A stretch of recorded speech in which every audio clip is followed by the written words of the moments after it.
Þetta er verkefni 3 í Excel 03 launataxtar. Þetta er blaðsíða F6 í kennslubókinni. Þetta er liður 8. Við ætlum að raða töflunni og við ætlum að raða eftir aldri og síðan eftir nafni.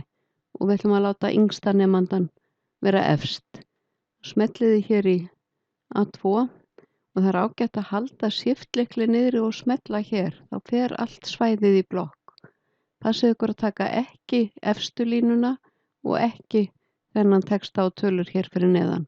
Við erum með frá A2 og niður í C20.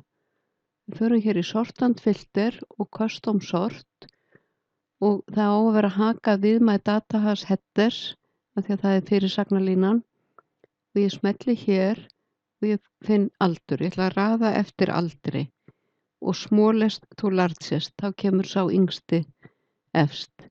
Og ég bæti við add level af því að ég ætla fyrst að raða eftir aldri og síðan eftir nafni. Þannig að þeir sem eru jafn gamlir, þeir raðast hér í stafrófsröð. Og nú lítur þetta út eins og í bókinni að þeir sem eru með lægstu einkunnina lenda hér og allir sem eru 20 ára lenda saman. Og ég vista.